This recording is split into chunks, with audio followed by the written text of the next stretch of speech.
welcome to Prog and Progeny. Today we are going to be doing chapter 12. Marillion needs a new singer. Is that what it's called? It's called Marillion Require Vocalist. That's it. You haven't been doing your homework, have you, Tallulah? And you didn't bring your microphone either. No.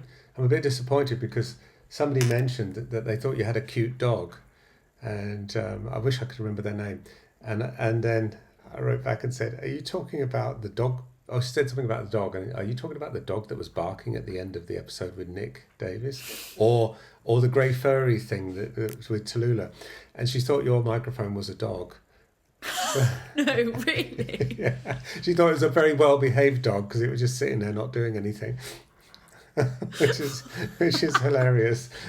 So bring your dog next. Yeah, bring your dog next time. It's kind of stupid, I guess, because it just sits there. Yeah.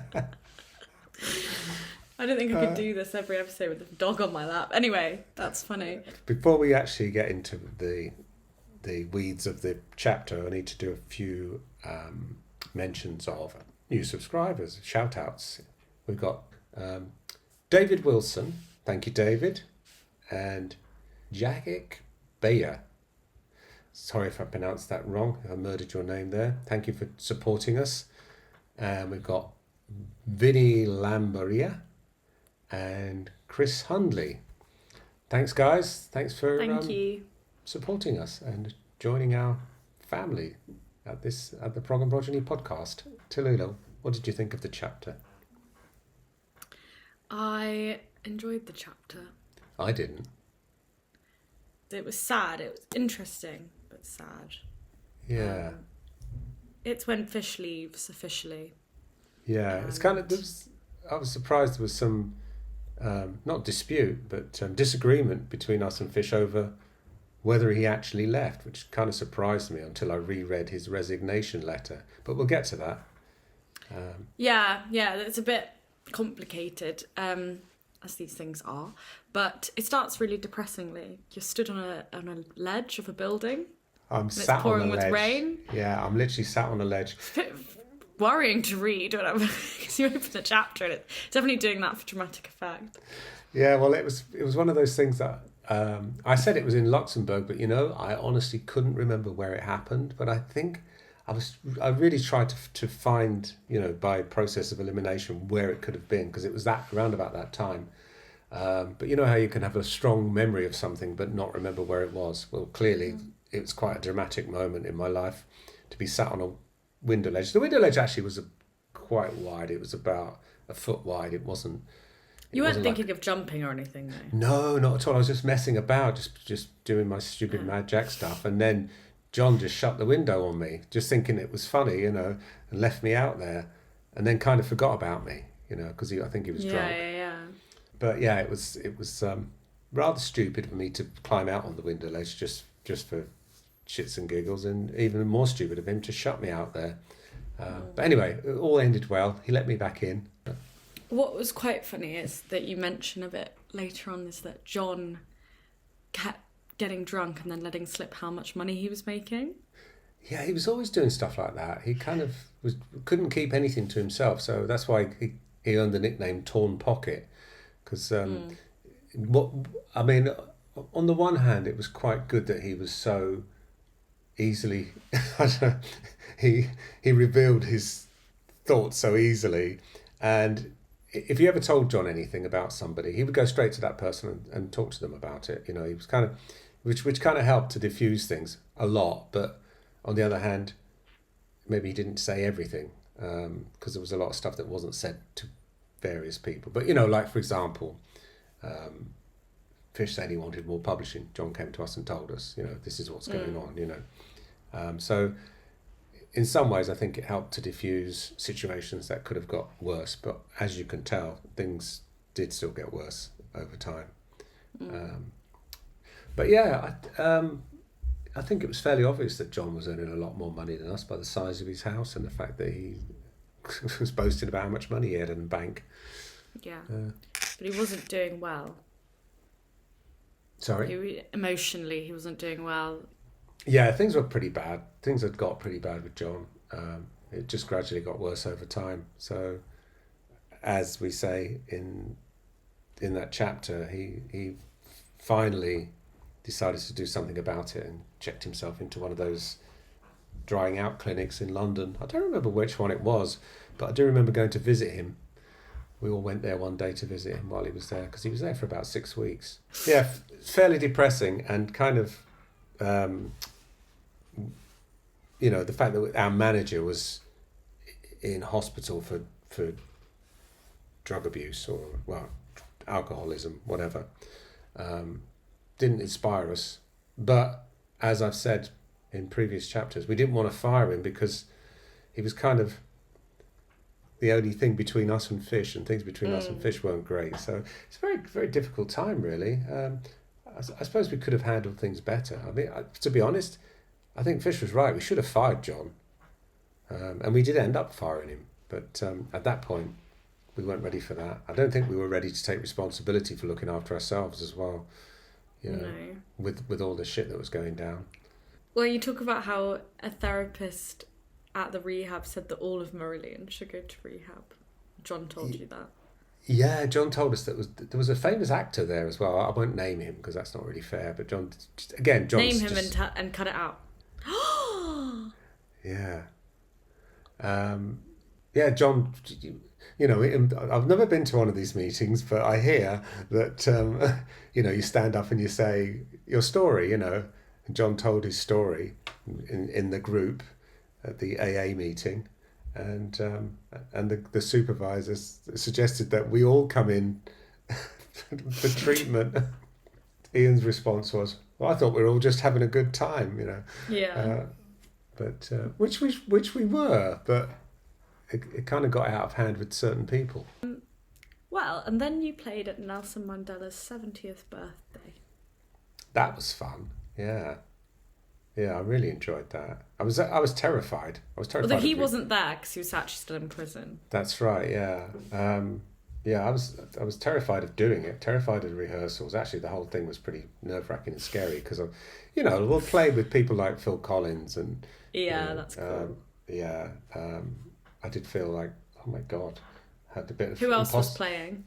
So I honestly can't remember who the other bands were that played. There was quite a few though, but this was like a band that Midge Ure had put together, which he called the Midge Ure All Stars for the day. It wasn't really a band, and as I described it in the book, it was me on keyboards.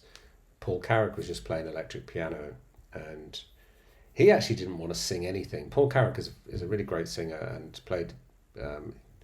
He wrote a song called How Long in a band called Ace back in the 70s, and it's one of his most well-known songs, I suppose. And he was kind of talked into doing it. He didn't really want to do it, but it was kind of appropriate for the occasion as well, because the lyric is "How long has this been going on?" Although it's about an affair, not about Nelson Mandela being locked up in prison for years. Songs can carry double meanings. Well, you know what I mean. Whereas Fish sang Kaylee, which had absolutely nothing to do with it. Paul Young sang that Crowded House song, Don't Dream It's Over, which was fun to play. Except that I learnt the song, and then we turn up for rehearsals, and he says, "Oh, can we play it in D? I can't hit the high notes in E." So of course then I had to transpose it all, and I'm like, oh my God. That's really stressful. Yeah, really stressful, yeah. But the most stressful moment was in rehearsals with Joan Armatrading. She was quite hard on everybody and very stern. Basically, who's that? Joan Armatrading. She did a song called Love and Affection, which is a famous song. You might know it. Anyway, there's like an orchestral cellos and strings and stuff part, and I said to Paul, "Why don't you play one part and I'll play the other?" And he went, "Okay, let's do that." So she turns up. So we'd rehearsed all these songs without the people that were going to sing them. Like we did a couple of Bee Gees songs, and they weren't there. When we rehearsed them, they'd turn up, and each artist would turn up, and then we'd rehearse it with them. We had a couple of days of rehearsals, and so Joan Armatrading turns up. We start playing it, and she just looks at me and Paul playing keyboards, and she goes, "Just one keyboard player," and she goes to me, "You play it." And so she made Paul shut up and not play. and I'm like, oh my god, I got to play. So I had to play all the parts that we, which was kind of scary. Especially she was standing over me watching me do it to make sure I got it right, like a teacher. Did you feel pleased that she picked you, or do you think it's just she pointed at the person nearest? I think it was just pointing at the person with the most keyboards. I don't know, because he just had a piano and I had a big stack of keyboards. Right. He looks like he knows what he's doing. Yeah. How wrong can you be? And then there's a famous saxophonist called David Sanborn, who's world famous, really a great player. We get to the sax solo, he starts playing, she stops the whole band, goes, I'm hearing something I really don't like. It's like Whiplash. Have you seen that film? Yeah. Not quite my tempo. Just not my tempo. Yeah. Stop. It was like Whiplash, except it was Joan Armatrading Lash. Apart from that, which was pretty horrible, it was great fun. It was really nice to meet people like the Bee Gees. To play with Phil Collins was great. He was really nice, really I love friendly. the Bee Gees. Yeah, and they were really nice, really great fun, and complimented me on sounding just like the record. So I got all the sounds really good, and so that was nice. And we had the song. There's a song "Everybody Wants to Rule the World." You know that one, right? I love that song. Yeah. Yeah. So Kurt Smith, the singer from there's two guys in Tears for Fears. He's one of them, and he also plays the bass. Now he was meant to play the bass in the band and sing that song. But then a few days before the rehearsals, he just chickened out. He said he couldn't do it. I think he was even more stressed than I was and decided to bail. So I think Midge said to him, okay, well, don't worry about playing the bass. Can you still come and sing the song? Which he did. And we got a guy called Mick Kahn from Japan, the band Japan, who's really, really good bass player. He died recently, actually, a few years ago.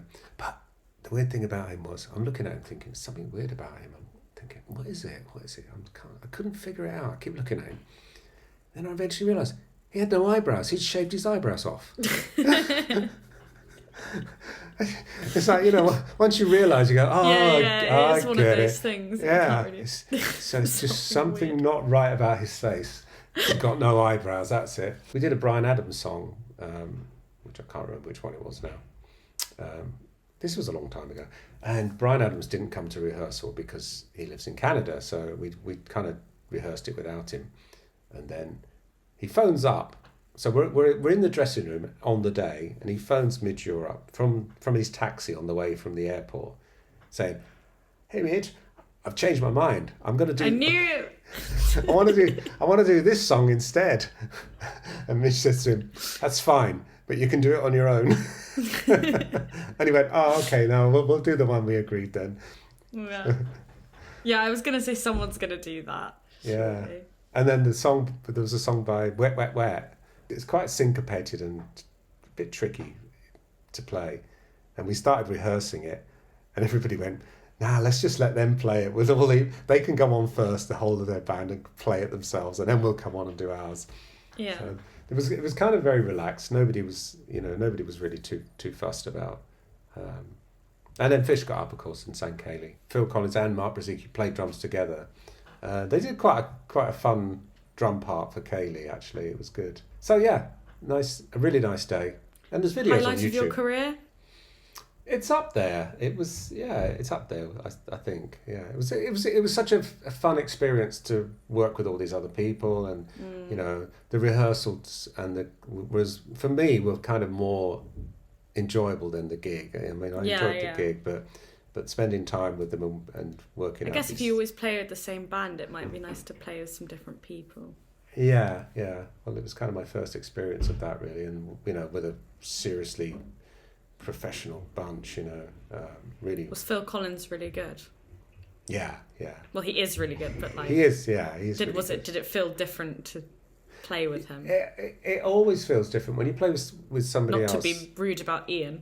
No, it's really weird. Because occasionally we have had different musicians on stage, and like for example, Ian had a problem with his appendix. Was it his appendix or his liver or something? Anyway, just before we did one of the Cruise to the Edge shows, and Ian couldn't go on it, so we brought in a guy called Leon Parr, who plays with Steve Rothery, just for that gig. And it's just such a weird thing to have a different player. We've had and then with Pete with his problems again on the cruise, we had Nick Beggs again. It's just completely changes everything. It just feels so different. So playing with an entirely different band but it wasn't our songs apart from Kaylee. It is a different experience, but fun. But you do sort of think, wow, this is different. But you kind of miss the people you normally play with after a while. Yeah, I can imagine it feels a bit strange. Your penultimate gig with Fish in Berlin. That was a great one. That was 90,000 people. Yeah, it was huge. East I think Berlin. That was our biggest ever headline. I think ever in our career. And I don't remember too much about it apart from the fact that it was huge. It was in an airfield, so it was like a runway, and the stage was kind of at the end of a runway, and so you can imagine just a big flat area with lots of people. Yeah. But you could just see them as far as you could see. There were people, because it was a huge open area. And I don't really remember anything about the gig apart from what Ian said about it afterwards, which was Fish just went, "Oh, I didn't really enjoy that," and Ian thought, "Oh, we're in trouble now. Then if he didn't enjoy that, Yeah. So, but yeah, I don't know if it was a particularly well played gig or I'm sure we went down well. There was a big contrast between that and the final gig that we did. Yeah, that's what I was going to ask about next. Nobody wanted to do that. I don't know how we agreed to it. It was one of those, Fish wanted to do it. And as I said in the book, he's kind of manipulated everybody into doing it by telling everybody that everybody else thought it was a good idea. I can remember us all standing in this field in the pouring rain and going, "What are we doing here? Whose idea is this?" And then sort of, going, "But you said you wanted to do it." And I went, "No, I didn't. I was told, Fish said you wanted to do it." It was like one of those. And then you get that moment like, oh God, here we go again. Yeah. He wanted to do it because he had a new best friend, this guy called Robbie the Pict, who was a political operative. I don't know what he was just this big ginger Scotsman, as far as I remember. And Robbie the Pict found us this castle, Danaglar, which is like up in the north of Scotland, in somewhere in the Highlands, not in the Highlands, but quite a long way north of Edinburgh. Yeah. And it was just an old rundown castle, really, which was damp and dark and pretty miserable as a place. But that was where we agreed to go to try and get things moving with the next album, because we kind of reached a bit of a you were struggling a bit. We were struggling a bit, yeah. Mainly because of how things were between us and Fish. We would turn up for rehearsals. We didn't have a place back then. We used to go to London, and then we stopped going into London because it was expensive, because the studios there were expensive. And then Pete said, we could work in his garage.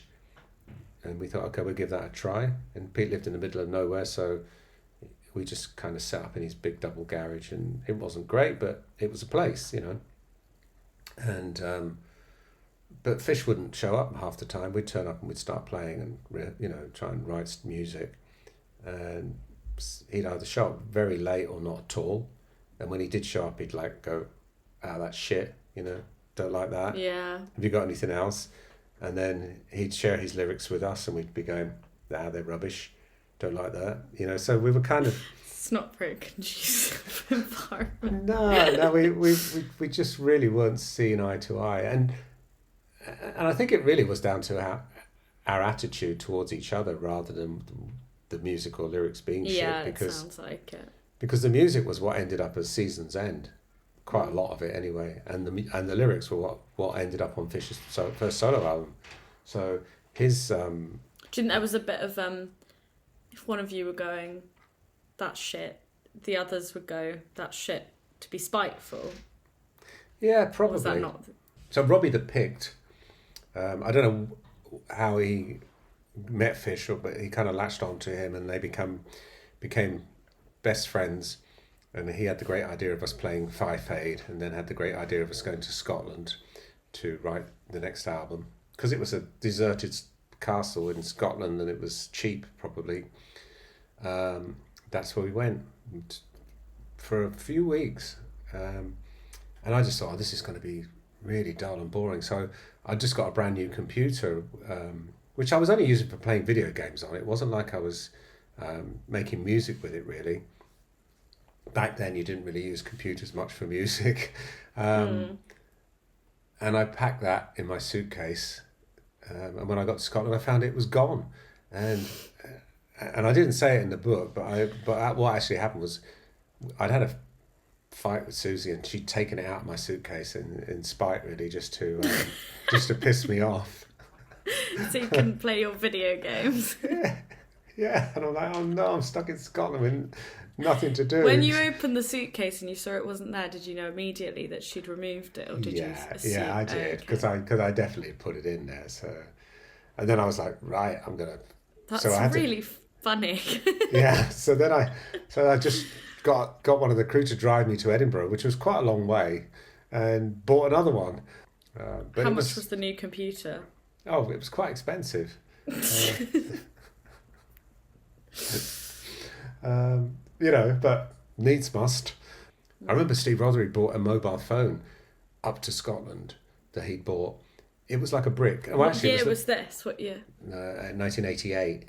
It was it was the size of like a car battery, that big, with a handset that sat on top of it. How big's a car battery? Oh, okay. Like that big? About a foot long by about 6 inches deep and 8 inches high, that sort of thing. Really? Yeah. Well, those old-fashioned handsets that you have on a phone where you hold it like this with a coily cable. Yeah. That was one of those was sat on top of it. That was how you answered it. Like. Oh my god. But the main part of it was a battery. It was a huge battery, because it used to drain the battery in no time. Yeah. So talk about Fish and his mate Robbie the Pict. So, Robbie was hanging around. I can't remember if he was there the whole time when we were in Scotland, but Fish and him went out one night and didn't come back. And we were like, wonder what's happened to Fish. He's probably got into a fight.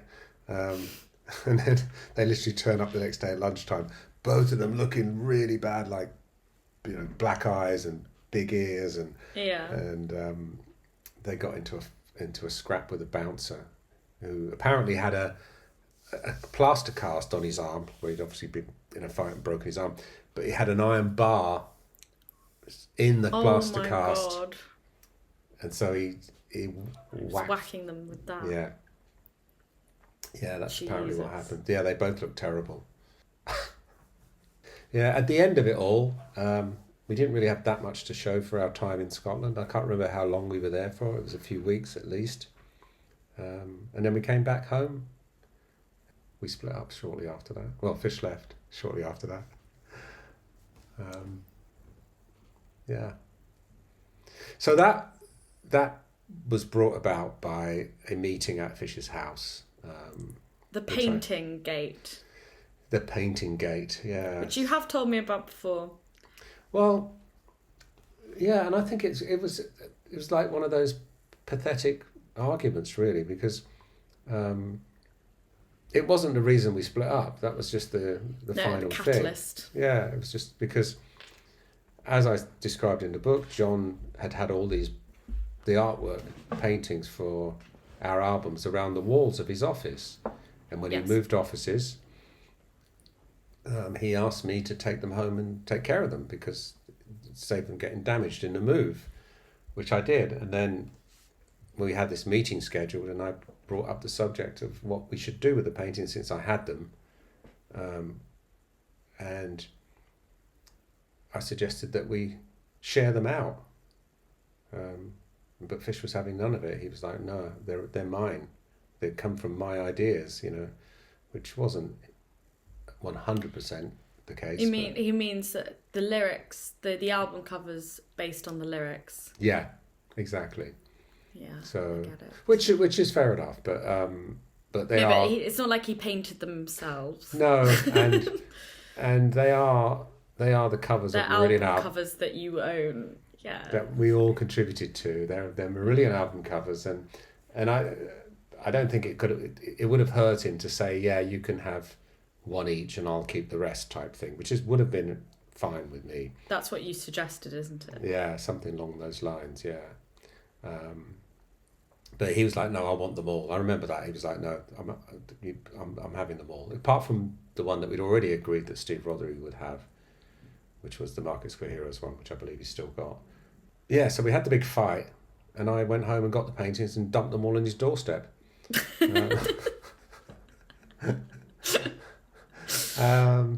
That's how we ended up with them. But yeah, like I said, when I saw Fish in 2013, I went to visit him. The paintings were on his walls and were unprotected from the sunlight, and because the way that they were painted, the medium that Mark Wilkinson used to paint them, inks mainly, they completely washed out. Most of the colour was gone, and they kind of looked a bit sad, really, which is a shame. But I suppose he wasn't to know that would happen. But yeah, they don't look anything like the actual album covers, if you know what I mean. The colours all washed out of them. Quite a few of them anyway, the ones I saw. And then that leads on, it escalates and you get a letter. Yeah, so we had the big fight. This was on a Friday. Everybody went home.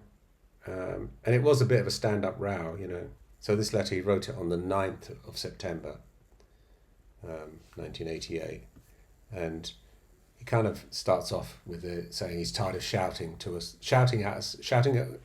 I'm tired of shouting at you across rooms. So things had kind of, he said he'd become desperately unhappy. And he's saying that he was extremely naive and trusting. I don't know what he meant by that. But he said yesterday, so this letter was written the next day after the meeting. So during the meeting at his house, yeah, he was surprised at the vitriol that I showed towards him. It's a letter complaining about a lot of things, but at the end of the day, he accuses us of being only interested in the money.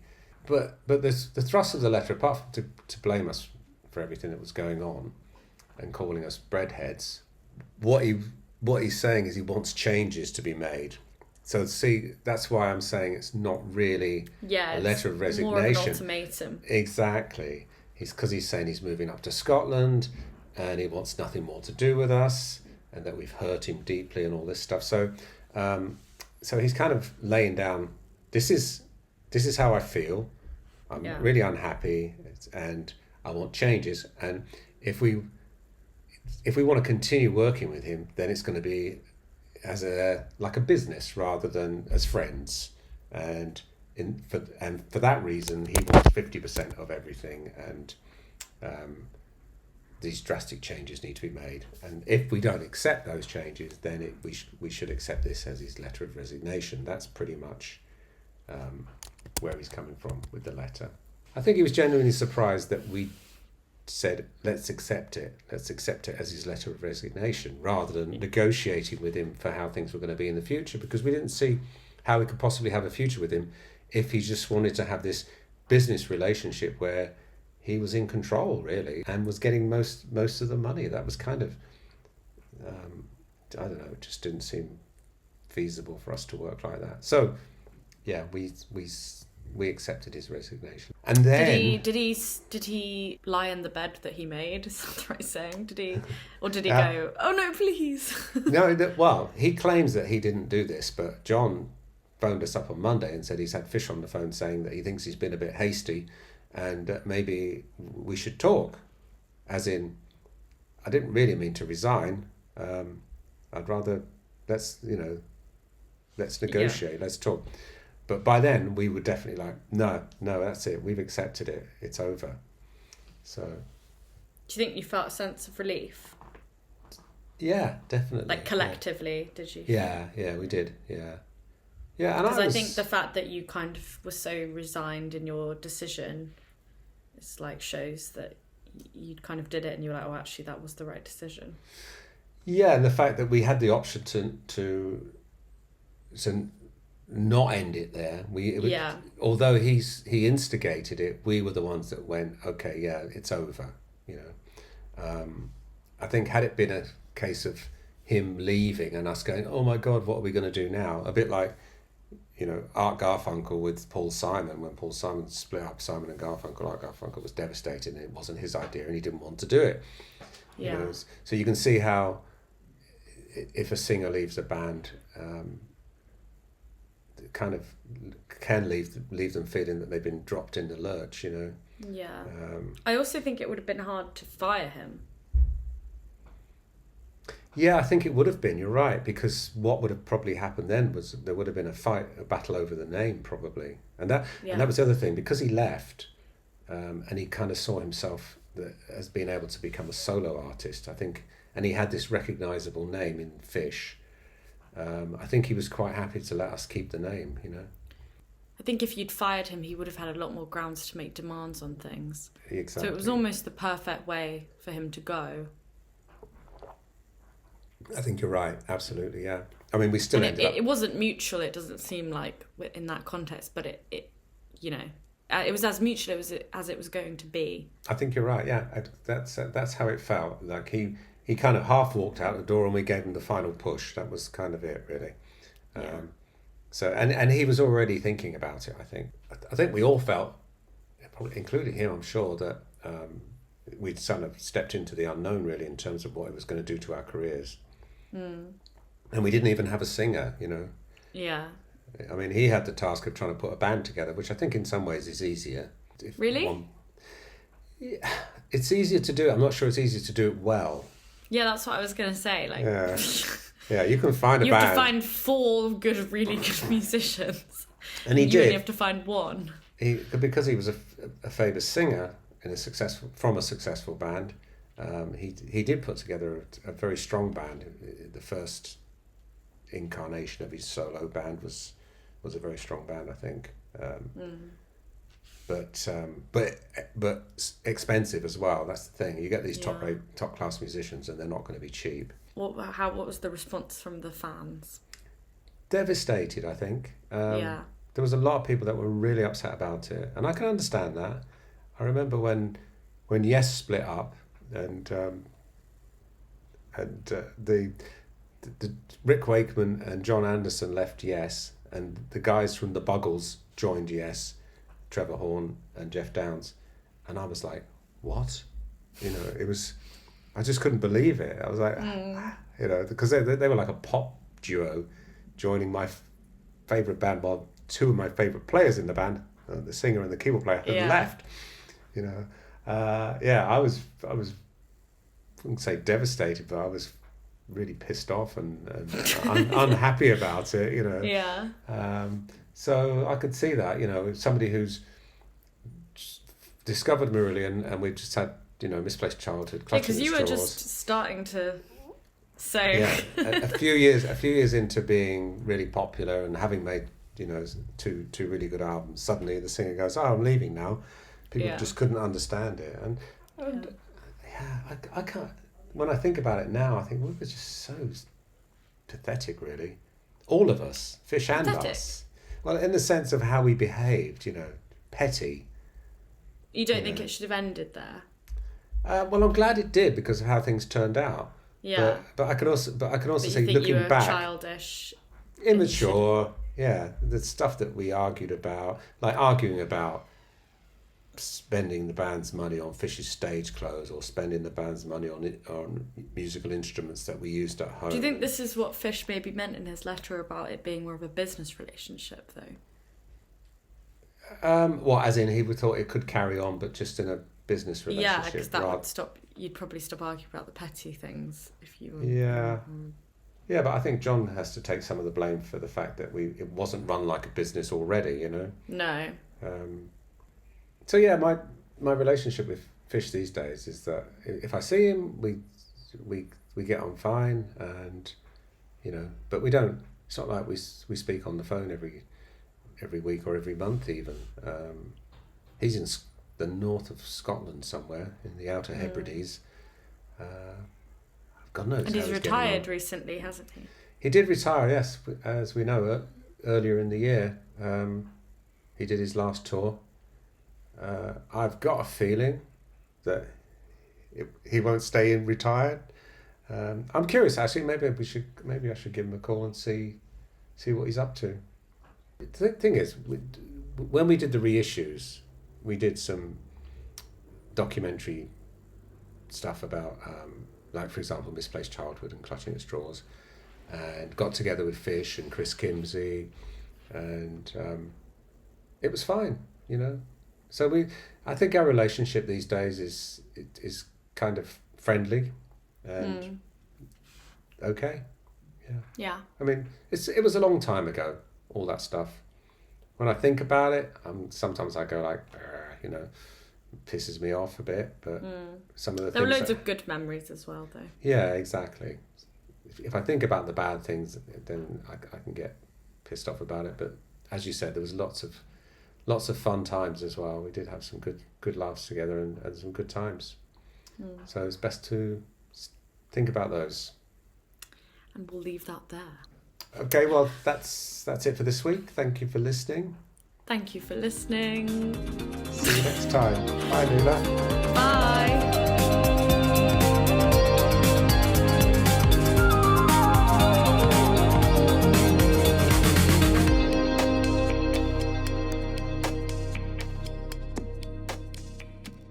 Chapter 12. Marillion require vocalist.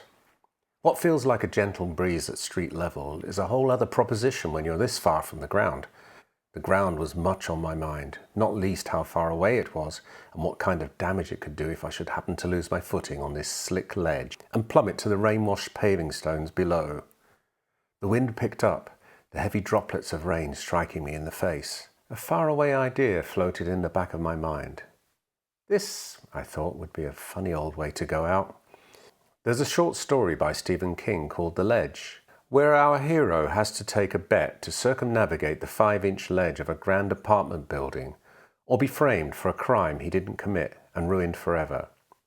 I won't spoil it for you, but an errant pigeon plays a pivotal part, and there are moments when your stomach flips forward as you feel our leading man might slip, lose his footing and be lost to the inky darkness and the streets far below.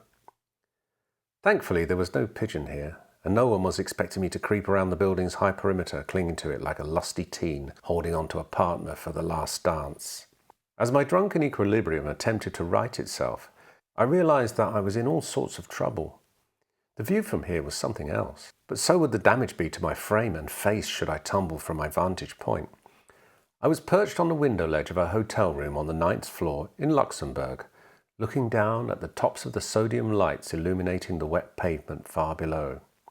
Like the character in the Stephen King story, I had no intention of jumping, but there were no two ways about it. I was stuck. The window behind me was sealed shut.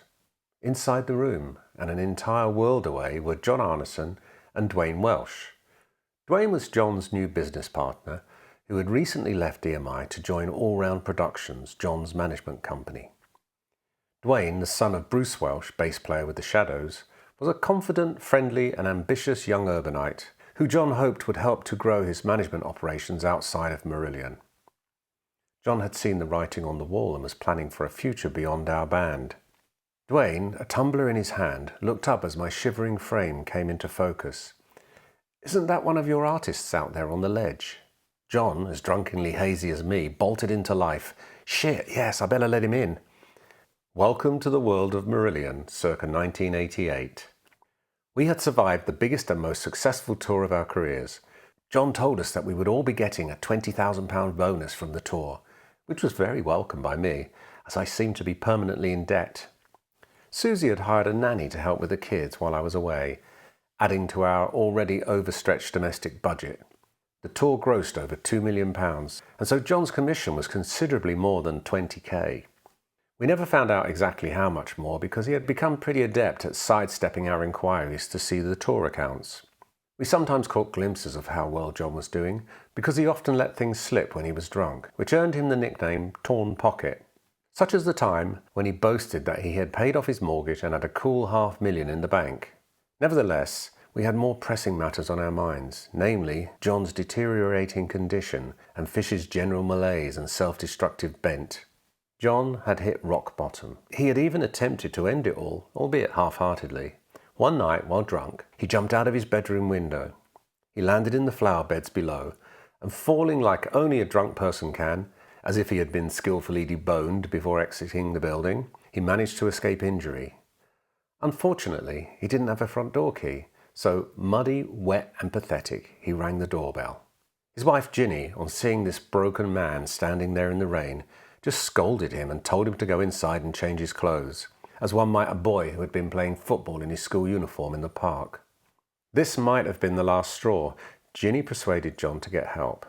He checked into a private clinic in London and stayed there for 6 weeks. We went to visit him and were dismayed and saddened by this incongruous pale figure in a hospital gown.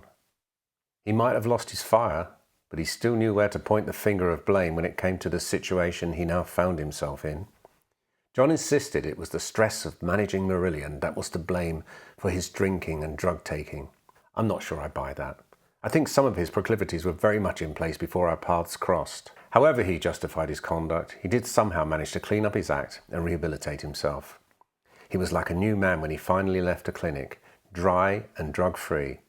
Of course he still had the stress of dealing with Marillion, but he managed to cling steadfastly to the wagon. In one of his regular AA meetings, John described his previous life to a circle of attendees, and the therapist said John should encourage Marillion to enter rehab. When John told us this, we all laughed, possibly a little too self-consciously, while Ian dryly quipped that he thought everyone was just having a good time. While John was in rehab, Fish and Tammy used the time off to go on a postponed honeymoon in the Caribbean. With an eye on the next album, we agreed that writing in residential studios was getting too expensive, as we were taking longer and longer to get the work done, and approaching the whole thing like we were living as extras in an episode of Downton Abbey. Pete offered the garage in his new house on the outskirts of Aylesbury as a potential rehearsal and writing space for the band. It was fairly isolated, so our noise, beautifully detailed prog rock with nuance and a lightness of touch, but you know what I mean, wouldn't disturb his new neighbours. Around that time, I received a call from Midjour. He wanted to know if I was interested in being part of the Midjour All-Stars. We were to be the backing band for a succession of singers over a 45-minute set. The occasion was Nelson Mandela's 70th birthday, and it was being celebrated at Wembley Stadium on the 11th of June 1988, also known as Free Nelson Mandela Concert. It was to be broadcast in 67 countries and watched by 600 million people. I didn't know that beforehand and I was still completely terrified, but how could I say no to such an offer? The band consisted of Midge on guitar, me playing keyboards and Paul Carrack playing electric piano. Kurt Smith from Tears for Fears pulled out of playing the bass as he was even more terrified than I was. Midge brought in Mick Karn from Japan as his replacement. Kurt still agreed to sing Everybody Wants to Rule the World. We had 2 great drummers as well, Phil Collins and Mark Brzezicki from Big Country. In addition to Kurt, the guest singers were the Bee Gees, Joan Armatrading, Paul Young, the hat-laying one, not the Sad Cafe, Mike and the Mechanics one, Bryan Adams, Tony Hadley, and our very own Fish. We had 3 days rehearsals booked the week before, and the plan was to bring in each of the singers in turn on the last day to go through their songs. At the rehearsals, everyone was relaxed and enjoying themselves. Despite some pressure from Midge, Phil Collins refused to sing a song, saying he only wanted to play drums and enjoy himself. Paul Carrack reluctantly agreed to sing his huge hit, How Long, from his days with the band Ace. The only real difficulty came when Joan Armatrading stopped the band halfway through running through Love and Affection. "Only one keyboard player," she barked. We froze as she made Paul stop playing and asked me to play both parts that he and I had earlier agreed to split between us. Remember that hand independence thing? It was very much at the forefront of my mind at that point. Here I was, being put to the sword by Joan Armatrading. I felt less of a victim when she stopped the legendary sax player David Sanborn too, because she didn't like something she was hearing. Apart from Joan's perpetually raised eyebrow, it went very well. The Bee Gees were real pros and charming too, as were Paul Young and Tony Hadley. It felt like a real whirlwind, and just a week later, Marillion played our biggest ever headline show to over 90,000 people on an airfield in East Berlin. It was also to be our penultimate gig with Fish. Back at Pete's garage, the writing was progressing at a deathly pace. We were getting the music together, but it was usually just the four of us. Fish did turn up some days, but he was invariably late and didn't usually stay very long. And those few scant hours were rarely fun. Fish would pass comment on some of the things we were working on. I'm not saying it was all peak Marillion, but he didn't seem to like any of it. We weren't exactly falling over ourselves with praise for his lyrics either.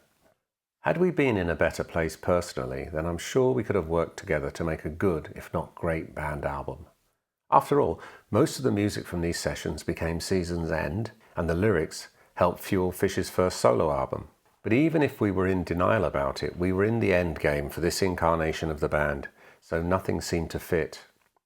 Instead of spending some time apart from each other, we agreed to Fish's suggestion that we all head for the wilds of Scotland, to Dalnagar Castle, on the edge of the Cairngorms National Park.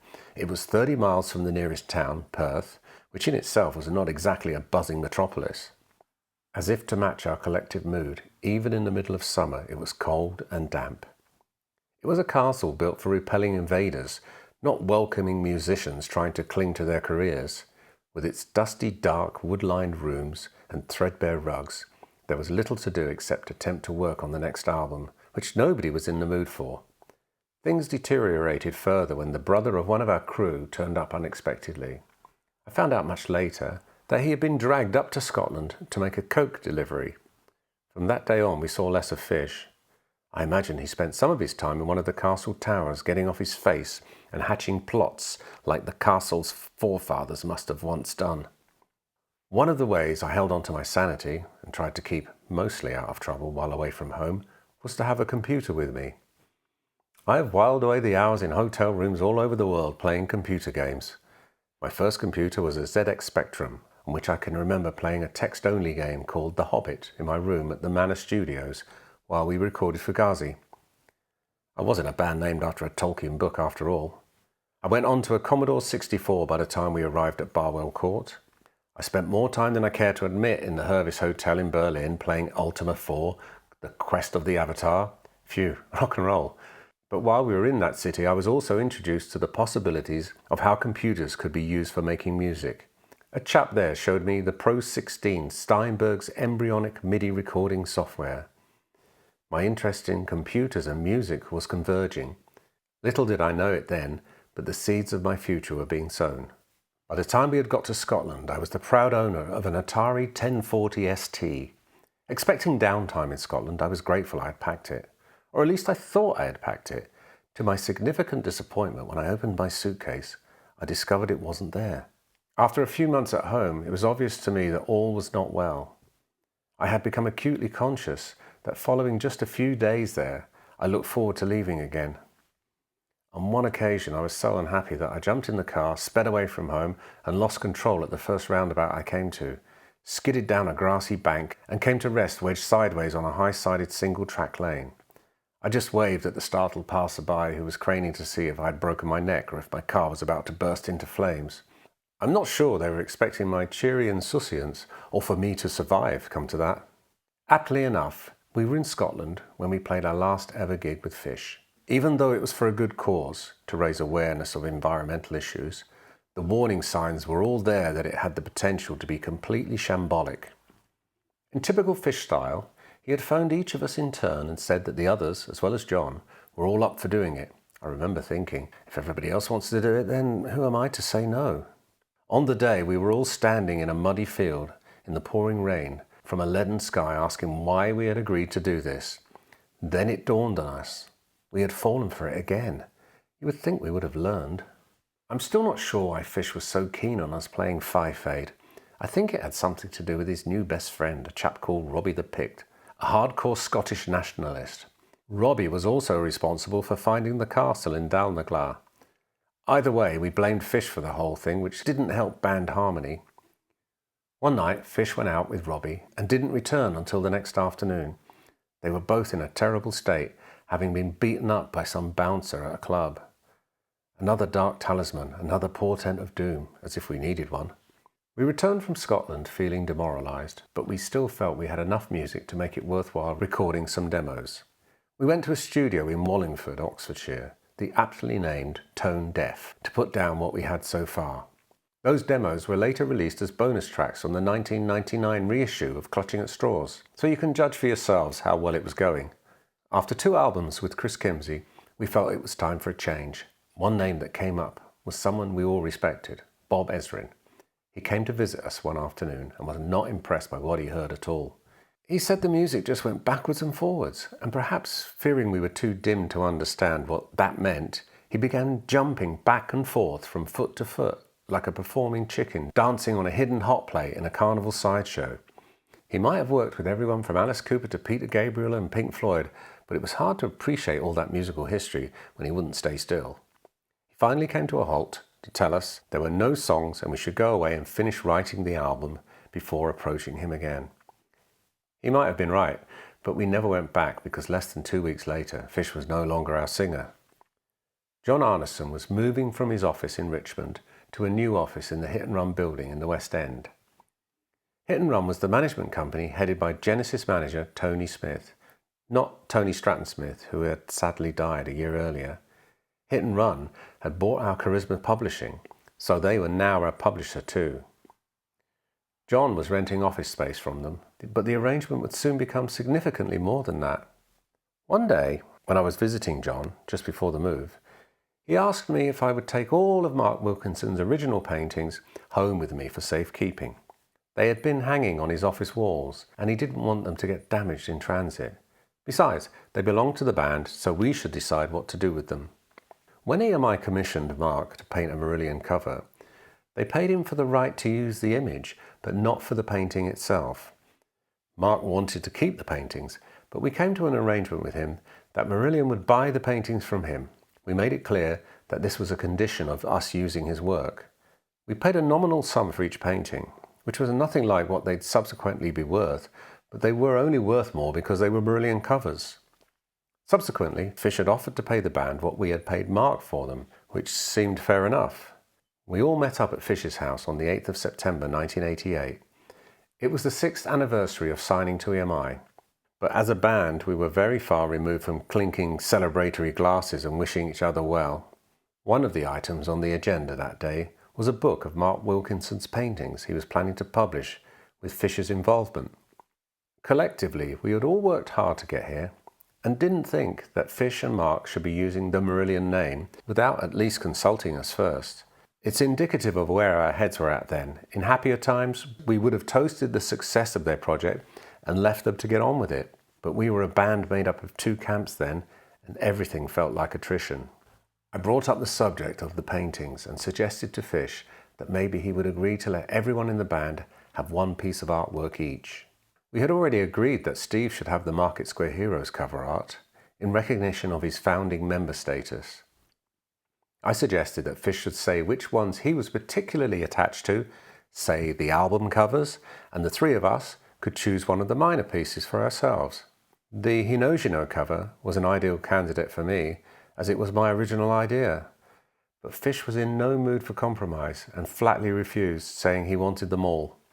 And that's how history is made. Incremental agitation, picking over the little things without realizing that each thing is the sum of its parts, and those parts were now fragmented forever. Somehow, between us, we had poisoned the well we drank from. The meeting broke up with ugly accusations and raised voices on both sides. The following day I received a letter addressed to the 4 of us from Fish. I was pretty sure what it would say, but still wary of tearing the seal and seeing those final words for myself. P.G. Wodehouse, William Faulkner's collection of letters to his mother and father, Edith Wharton, Graham Greene, the legendary correspondence between Nancy Mitford and Evelyn Waugh, or between Ananias Nin and Henry Miller. Each correspondent staked their claim on literary history with the letters they wrote and sent. Those missives attained the lofty heights of creativity with something as mundane as the day's news or the latest stories from a foreign shore. They still echo through the ages, words drifting down to the modern day from far away and long ago, still managing to ignite something in the soul, glorious snapshots of days gone by. This was not one of those letters. I won't bore you with the letter verbatim, especially as my lawyer has told me not to, but imagine the last and final argument you had with a partner when all other bad feelings and buried hurt comes bubbling back to the surface. That one time you get to tell them what you think of them and make it count. Think about that and then multiply it by 100. Then maybe write it down, seal it in an envelope and send it. It's arguable that the 5 of us were all equally guilty. We had got everything we wanted, and somehow it was never enough and too much all at the same time. I was singled out in the letter quite early on, and not for winsome praise. Quite the opposite, in fact. Strange to think now of those early days when Fish and I were so tight, partners in crime, brothers in arms. Here, in this letter, was talk of Fish versus the rest of the band, Machiavellian subplots, lines drawn grandly in the sand, hurt and stories of subterfuge creeping through the pages in Fish's scrawly hand. He wasn't wrong about taking sides, though. We had long become entrenched, inured to the other. We had even stopped socializing together. We had decided on different paths and taken them. The letter might have highlighted the argument over Mark Wilkinson's artwork, but that blow-up had only helped reveal the crumbling infrastructure underpinning our band. There was niggling on both sides and scores to be settled. We had raised a collective eyebrow at the cost of Fish's stage gear, and even while admitting the sheer pettiness of it all, our singer couldn't help but signal the slight he felt that we all couldn't get behind his new trews and stage blazer. Think about it. Here we were, flying high, arena rock stars, attaining goals other musicians can only dream of, and it was coming down to the cost of a new pair of flame-encrusted flares.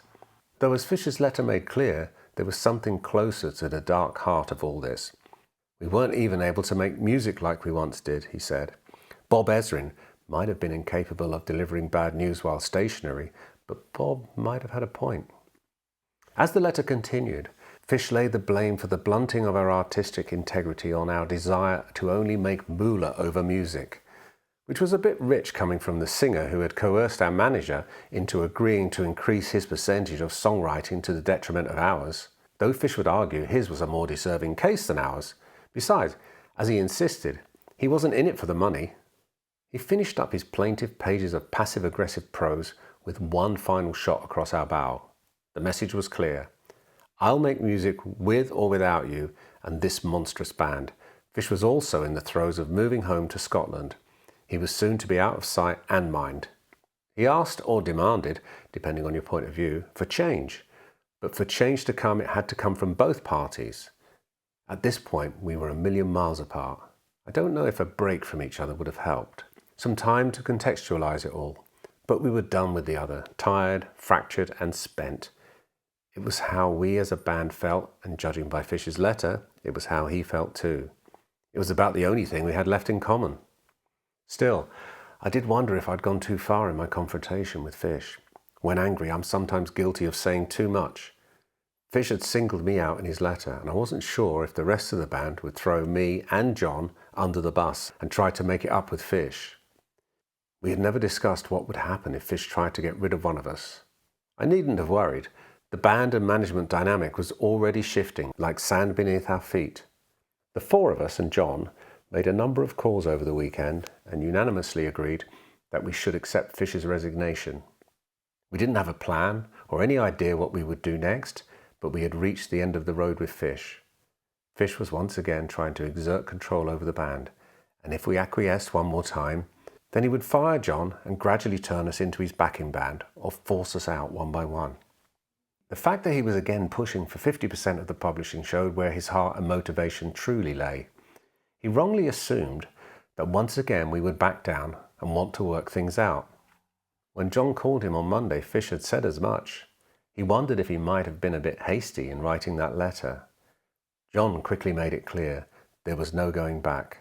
John knew his chances of remaining our manager were better with Fish out of the picture, so he made no effort to help mend the rift between us. We replied to Fish's letter. 12th of September 1988. Dear Fish, Derek William Dick, we, the undersigned, hereby acknowledge receipt of your letter dated 9th of the 9th, 88, and after due consideration have come to the conclusion that we do not wish to make any changes to the current operating procedures of the group Marillion. We therefore have no alternative but to accept your letter of resignation. Yours sincerely, Pete, Mark, Ian and Steve. As strange as it may seem, the overwhelming feeling amongst the four of us was relief. It was like being finally free of a corrosive marriage or gulping air after having had your head held under water for too long. No more having to deal with Fish on a daily basis, dreading the phone calls and trying to decipher what he was really saying. Those hidden agendas he always seemed to harbour. It's never easy wondering what your singer might be getting up to next. I'm sure our fans were shocked, surprised and terribly disappointed.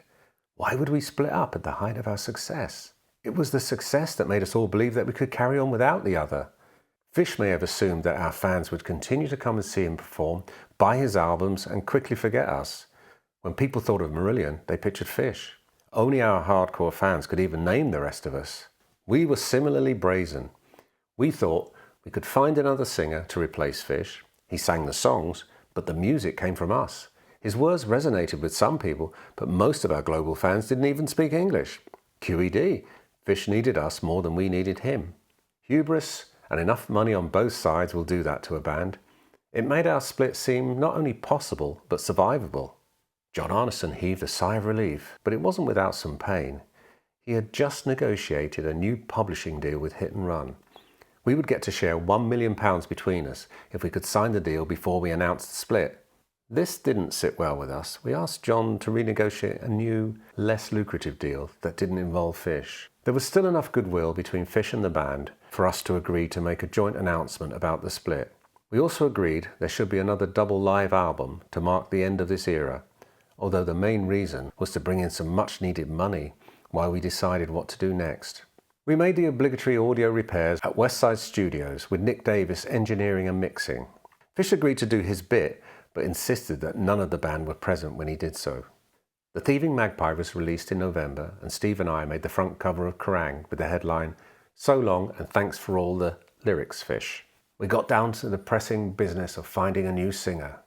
Quite often, when a famous band is looking for a new member, they can be quite coy about the process and try to keep it hidden. We had no such hesitancy and placed the advert that read, "Marillion require vocalist." But we could have saved ourselves the cash. Our new singer came highly recommended and by word of mouth. Enter one Ronald Stephen Hogarth, or Steve Hogarth, or if you want to distill it down entirely, just H.